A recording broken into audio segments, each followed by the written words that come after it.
우리나라의 가장 큰, 우리나라뿐만 아니라 이런 매스컴이 전 세계적으로 이렇게 닿는 곳, 실시간으로 닿는 곳이라면 어느 곳이든 요즘 최근 들어서 한 이틀 전, 3일 됐나요? 요 최근 들어서 사람들에게 가장 관심 있는 것은 축구입니다. 월드컵이 시작됐거든요.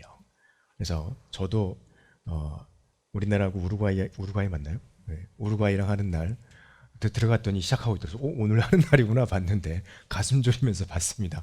네, 그래서 1대 이겼으면 좋았을 텐데 그래도 무승부로 잘 차더라고요. 그래서 이거 잘했다 그런 생각이 들어졌습니다. 사람들이 지금 어디나 가면 축구로 그냥 다들 관심이 있고 축구 이야기들을 많이 하는 것 같습니다. 그래서 뉴스를 또 얼마 전까지는 조금 가슴 아픈 이야기를 많이 다루다가 뉴스를 또 보니까 축구 이야기로 많이 이렇게 이야기하는 걸 봅니다. 물론 좋은 현상인지 그렇지 않은 건지는 지금 판단하고 예단할 수는 없지만 지금 사람의 관심사들이 그렇게 시대의 어떤 흐름에 따라서 그 흐름에 따라서 계속적으로 이렇게 이동해 가는 것을 볼 수 있습니다. 하나님도 관심이 있으시겠죠. 하나님은 관심이 어디에 있으실까요? 오늘 우리가 읽었던 히브리서 2장 10절에서부터 18절의 말씀, 실은 5절부터 이렇게 쭉 같이 보면은 더 좋은 말씀인데 너무 길어서 10절부터 끊어서 읽었습니다. 5절에서부터 18절에 보면은요, 사도 바울이 히브리서를 통하여서 교회에 편지하면서 말하기를 하나님은 당신들에게 관심이 있습니다라고 말씀을 하고 있습니다. 하나님은 여러분과 저에게 관심이 많으십니다. 별로 감동이 없으신가 봐요. 왜냐하면 우리는 너무나도 익히 알고 있기 때문에 하나님은 저와 여러분에게 사람들에게 엄청나게 관심이 많습니다. 왜 이렇게 하나님은 저와 여러분에게 관심이 많으실까요? 가장 우리가 알고 있는 것이지만 먼저 짚어봐야 될 것이 하나님 앞에서 나는 어떤 존재일까? 저와 여러분은 어떤 존재일까라고 하는 것이 먼저 우리가 생각해 볼 필요가 있는 것이죠. 하나님 앞에서 저와 여러분은 아주 특별한 존재입니다. 어느 정도로 특별한 존재이냐면요, 하나님께서 인간을 창조하셨죠. 인간을 창조하시고 난 이후에 어느 정도 시간이 지났는지는 잘 모르겠지만 잘 살아가다가 우리가 창세기에서 확인해 볼 수 있는 것처럼 하나님이 창조한 인간이 갑자기 타락해 버렸어요. 타락해 버렸는데 이 타락한 인간들에게 타락하기 전에 하나님께서 말씀하신 것이 있죠. 너희가 내가 말한 이 말을 지키지 않는다면 너희가 정령 죽게 될 것이다 라고 하는 것이 하나님을 통하여서 인간들에게 선포되어진 하나님의 명령이었습니다. 그 명령이 선포되어졌음에도 불구하고 이 인간들이 하나님의 말씀을 어겼죠. 에덴 동산 중앙에 있는 선악을 알게 하는 나무의 열매를 따먹고 말았습니다. 근데 그 와중에 수많은 일들이 벌어졌죠. 사단이 뱀에게 들어와서 사단이 하와를 유혹했고 그 하나님의 말씀을 말씀대로 말하는 것이 아니라 말씀을 자기 마음대로 바꾸고 더하고 뺐어요. 거기에 넘어갔던 인간도 똑같이 하나님의 말씀에 자신의 생각을 보태서 그것이 마치 하나님께서 말씀해 주신 원래의 의미인 것이냐 생각하고 선악을 알게 하는 나무의 열매를 그만 먹고 말았다는 것입니다. 그들은 당연히 죽었어야만 했습니다. 그런데 하나님이 그들의 죽음을 보류시켜 주셨죠. 그리고 그들의 부끄러움을 가렸던 나뭇잎으로 만들어서 가렸던 자신들의 부끄러움을 가죽옷을 지어서 하나님이 그 부끄러움을 가려주십니다. 이렇게 타락했어요. 특별한 존재가 아니었다면, 보통 존재였다면 그냥 내버려 두어도 됩니다. 그들에게 하나님이 선포했던 것처럼 바로 즉시 그들에게 죽음이 임하고 그들이 영원히 하나님 앞에서 사라져버리는 존재가 되어도 무방했을 것입니다. 그런데 하나님은 저와 여러분들의 조선 선조들을 그렇게 하지 않으셨다는 겁니다. 그래서 저와 여러분은 하나님 앞에서 특별한 관심을 받고 있는 존재들인 것입니다. 그래서 하나님이 인간을 구원하시겠다는 생각을 하시게 되죠. 구원의 방법은 무엇이었습니까? 이 히브리서 2장에 있는 특별히 6절에서 보면 시편 8편에 있는 이 말씀을 사도 바울이 번역해 가지고 오잖아요. 우리가 너무나 잘 아는 말씀들이죠. 그리고 우리가 읽었던 말씀 쭉 18절까지의 말씀, 그리스도가 고난을 받는 것이 당연하다, 마땅하다라고 하면서 이렇게 그리스도의 고난을 말하고 있습니다. 이것을 연구하다 보면 신학자들이 그리스의 고대 로마 시대 헤라클레스의 그 희생을 생각할 때가 있습니다. 그래서 인간과 신들 사이에서 중재하고 그것들을 무마시켜서 결국에는 신들도 평화를 누리게 하고 인간들도 평화를 누리게 하는 그런 중재자 역할을 했던 그리스의 유일한 그 신이 있었죠. 그런데 그 신과 빗대어집니다. 그런데 그 신은 그래도 그 신은 자신이 죽지는 않았거든요. 뭔가 영웅스러운 그런 모습을 보였거든요. 그런데 성육신 하신 하나님은 그런 영웅스러운 모습과는 너무나 관계가 먼 모습이었습니다. 죽음이라고 하는 것을 택했기 때문입니다. 하나님은 인간을 구원할 때 죽음이라고 하는 방법을 선택을 하셨습니다. 세 가지의 큰 영역으로 나눠서 볼 수 있습니다. 물론 많은 것이 있지만 가장 먼저는 그리스도께서 타락한 인간을 구원하시기 위해서 하나님이 선택하신 방법, 첫 번째로는 육신을 입고 이 땅에 오시는 것이었습니다. 그리고 하나님의 말씀을 가르치시고 십자가를 지고 육신이었기 때문에 죽음을 맛보셨던 것이죠.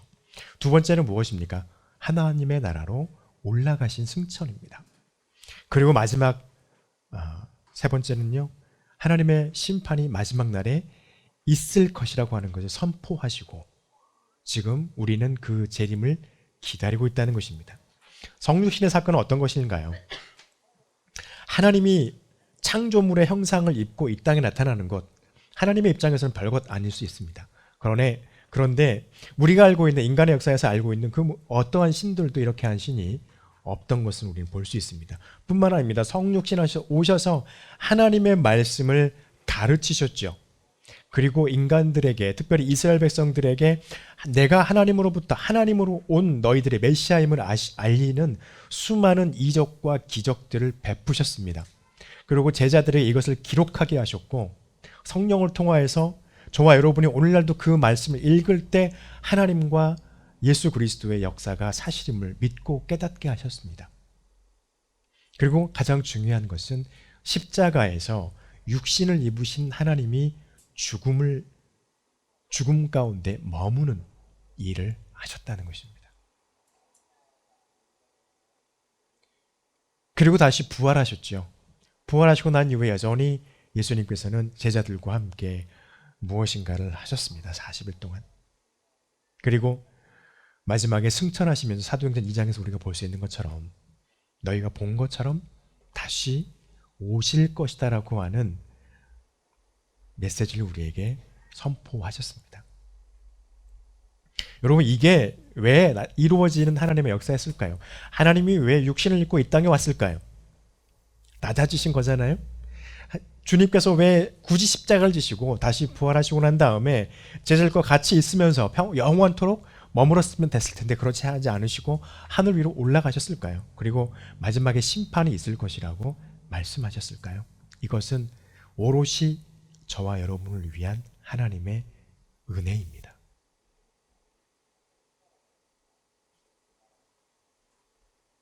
하나님의 관심은 하나님의 백성들에게 초점이 맞춰져 있다라고 하는 것입니다. 이 성육신의 사건은 이스라엘을만 위한 것이 아닙니다. 우리가 보았던 11절 말씀에 이렇게 돼 있죠. 거룩하게 하시는 이와 거룩하게 함을 입은 자들이 다 한 근원에서 난지라 그러므로 형제라 부르시기를 부끄러워하지 아니하셨다라고 말씀을 하고 있습니다. 여기서 말하는 하나님의 백성 이스라엘은 누구냐면요, 예수 그리스도를 성령 안에서 깨닫고 믿음을 고백하는 모든 세대의 사람들을 말합니다. 하나님은 그들에게 관심이 지대하게 많으십니다. 그들을 향한 성육신의 사건입니다. 그들을 향한 승천의 사건입니다. 또 그들을 향한 마지막 심판의 메시지예요.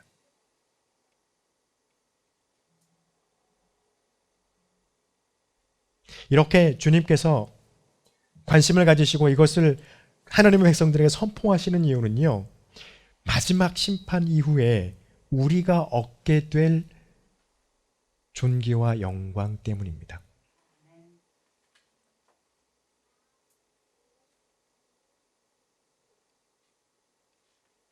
구절 말씀해 보시면 오직 우리가 천사들보다 잠시 동안 못하게 하심을 입은 자, 이 사람은 예수 그리스도를 가리켜서 말씀하고 있는 것입니다. 곧 죽음의 고난 받으심으로 말미암아 영광과 존귀로 관을 쓰신 예수를 보니라고 말씀을 하고 있죠. 성육신하신 하나님이 고난을 받으시고 죽으셔야만 영광과 존귀의 관을 쓰셨습니다. 하나님에게 영광과 존귀의 관을 또 쓰시는 게 필요할까요? 전혀 필요하지 않습니다. 그분은 이미 영광이요 존귀라고 우리는 그렇게 말하지만 하나님 앞에서는 이런 것들은 아무 필요가 없기 때문에, 왜냐하면 유일하신 하나님이시고 유일하신 신이시기 때문입니다. 모든 것의 주인이시기 때문에 영광과 존귀라는 것 자체는 하나님께 별로 필요가 없습니다. 그러나 저와 여러분에게는 필요합니다. 저와 여러분에게는 영광도 없고 존귀도 없습니다. 하나님 앞에 섰을 때 저와 여러분은 설 수 있는 자격조차도 없을 뿐더러 그분의 이름을 부를 수 있는 그러한 능력도 우리에게는 없었습니다. 그런데 성육신하신 예수님께서 십자가에서 고난을 받고 죽임을 당하신 것 때문에 저와 여러분이 예수님이 얻은 그것을 우리가 얻게 됐어요. 존귀와 영광입니다. 하나님께서는 타락한 인간들이 다시 존귀와 영광을 얻게 되기를 바라셨어요.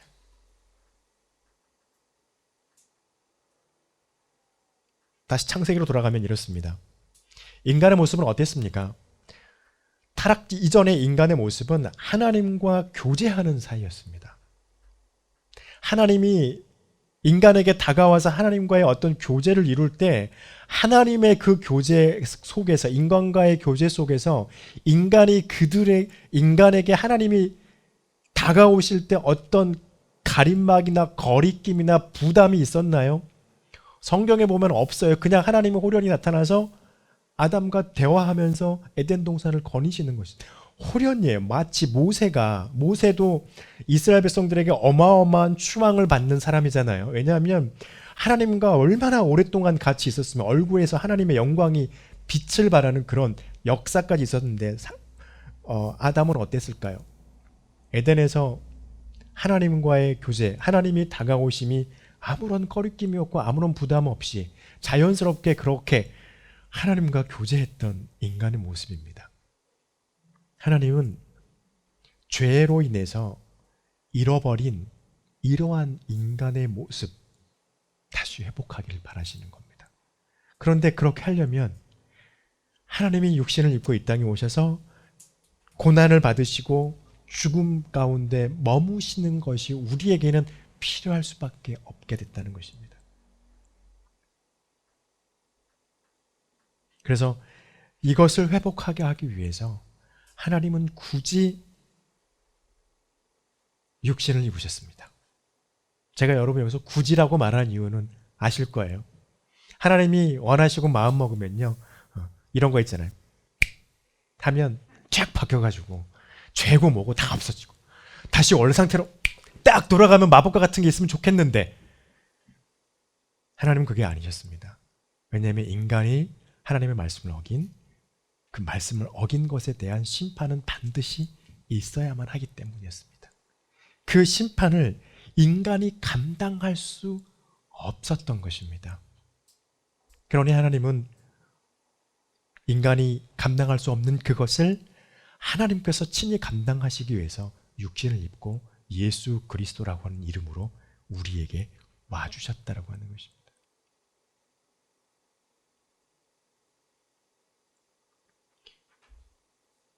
예수 그리스도로 오신 것을 오늘 사도 바울은 2장 9절에서 그렇게 말합니다.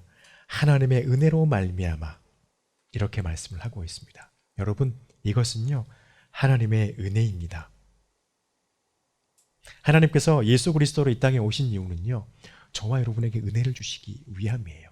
아담과 하와뿐만 아니라 죄를 짓고 믿음을 갖고 있지만 죄를 짓고 죄 속에서 죽어가는 하나님의 성도들, 수많은 하나님의 성도들을 위한 그 구속과 속죄의 은혜를 주시기 위해서 하나님께서 성육신을 하신 것이죠. 이 은혜로 우리에게 주어지는 게 첫 번째 무엇입니까? 우리가 11절에서 방금도 보았지만 하나님이신 예수 그리스도가 저와 여러분을 향하여서 우리를 향하여서 형제라 부르는 것을 부끄러워하지 않으셨다는 것입니다. 여러분, 이 말에는요, 말로 설명할 수 없는 어마어마한 은혜가 있습니다. 하나님은 순결하십니다. 순결하십니다. 죄가 없으십니다. 심지어 성경은 말하기를 죄 있는 자가 하나님의 어떤 형상을 보게 된다면 그는 영원히 죽게 될 것이다라고 말합니다. 하다못해 오늘 성경에서 계속 나와요. 사도 바울이요, 천사 이야기를 계속해요. 7절 말씀에도 보니까 그를 잠시 동안 천사보다 못하게 하시며 영광과 존귀로 관을 씌우셨으며, 시편의 말씀이죠. 이렇게 말합니다. 16절에도 그렇게 말하죠. 이는 확실히 천사들을 붙들어 주려 하심이 아니요라고 말을 합니다. 천사를 말하는 이유는요, 당시 유대인들 생각에는 그런 생각을 했었습니다. 많은 민족들이 나눠져 있죠. 중동뿐만 아니라 온 세계 수많은 민족들이 나눠져 있습니다. 그런데 어떤 생각을 했냐면요, 이 민족의 수는 천사들의 수만큼 민족은 나눠진다고 생각을 하고 있었어요. 그래서 한 민족이 그 천사를 섬긴다, 이런 생각들이 있었습니다, 유대인들에게.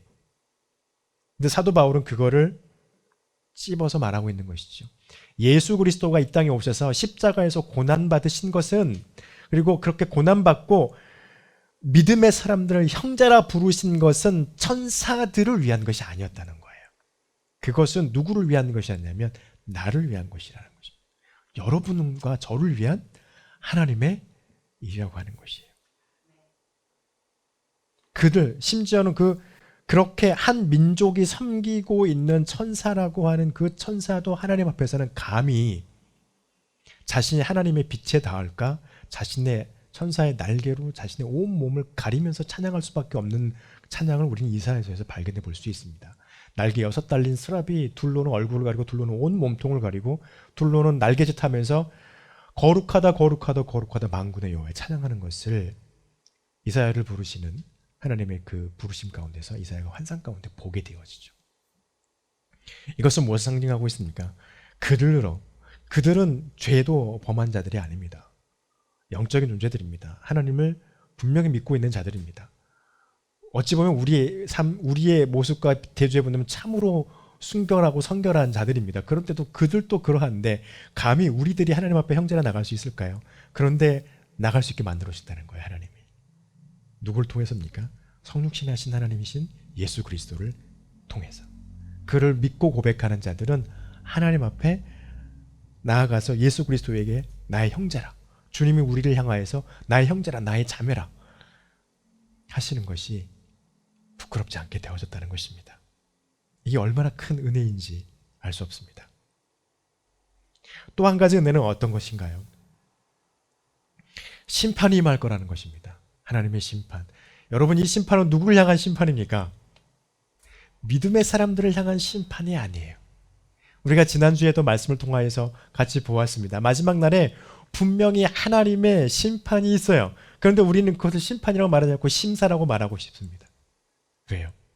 불로 태워서 하나님의 기준에 합당하게 남아있는 것이 어떤 것인지 보겠다는 거죠. 없어도 구원 받는다는 거예요, 믿음이 있다면.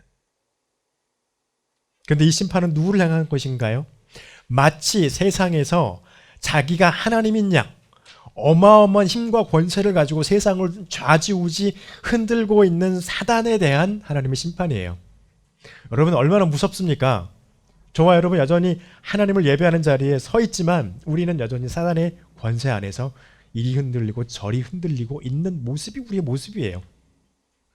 사단이 상황을 바꿔버리면 그거에 따라서 우리는 끙끙거리고 있고, 하나님께 기도해서 하나님 다시 그 상황을 우리를 위해서 바꿔주시는 것을 볼 수 있습니다. 그런데 그 사단에게 심판을 하시겠다는 것입니다. 그러면서 우리에게 주어지는 은혜는요, 죽음이라고 하는 것에 대한 노예되어 있는 우리의 삶이 해방되어지는 것입니다. 죽음으로부터. 그래서 사도 바울은 그렇게 말하죠. 죽음을 두려워하고 있는 자들에게 그 죽음에 대한 두려움을 없애주는 것입니다. 또 하나님께서 우리에게 주신 은혜는요, 예수 그리스도가 우리의 대표가 되셨다는 것입니다. 17절에서 대제사장이 되어서 백성의 죄를 속량하려 하심이라 말씀을 하고 있고, 18절 말씀에서 또 이렇게 말합니다. 그가 시험받고 고난당하신 것은 우리가 시험받고 고난당하고 있는 우리의 삶에 있어서 우리를 능히 구원하실 수 있는 것을 보이기 위함이라는 거예요. 여러분, 우리가 예수 그리스도를 믿고 있지만 우리의 삶에는 늘 어려움이 닥쳐오지요. 어떨 때는 내 힘으로 넘어가기 버거운 그런 사건과 사고가 우리에게 다가올 때도 있습니다. 여러분, 그럴 때 주님 앞에 무릎 꿇고 기도하시기 바랍니다. 신실하게 믿고 의지하면서 기도하시기 바랍니다. 왜냐하면요, 그분이 나를 대표하는 대표자가 되셨기 때문입니다. 그분도 고난을 받으셨어요. 그분도 십자가에서 돌아가셨어요. 그러나 그분은 그 고난을 이겨냈고 그 죽음을 이겨냈습니다. 그런데 주님께서 고난을 이기신 이 고난의 이기심과 죽음을 이기신 이 승리가 저와 여러분에게 그대로 전해져 있다는 것입니다. 그래서 우리가 할 거는요, 어려움이 닥쳤을 때, 고난이 왔을 때, 어려운 상황이 우리를 억누르고 짓누를 때 우리가 하는 건 넋두리하고 하소연하고 한숨 쉴 수 있어요. 그러나 반드시 그 다음에는 주의 이름으로 기도하는 기도가 있고 주님 앞에 의지하면서 주님 앞에 매달리는 저와 우리의 믿음이 있기를 간절히 축복합니다. 저도 그렇게 되기를 소망합니다. 왜냐하면 이것을 통해서 하나님이 나의 고난 당하심에 승리함을 얻게 하실 거고, 나의 역경 가운데 그 역경을 빠져나올 수 있는 슬기로움을 주실 것입니다. 우리의 부족한 것 가운데 하나님이 채워주시는 채움의 역사가 있기 때문입니다. 여러분, 하나님은 저와 여러분을 이렇게 관심이 많은 하나님입니다. 이렇게 많은 은혜를 저와 여러분에게 주시고 있습니다. 그분을 바라보고 믿고 의지하고 그리스도의 이름으로 기도하면서 하나님 앞에 매어달리는 저와 여러분의 믿음 되기를 간절히 축복합니다. 기도하겠습니다.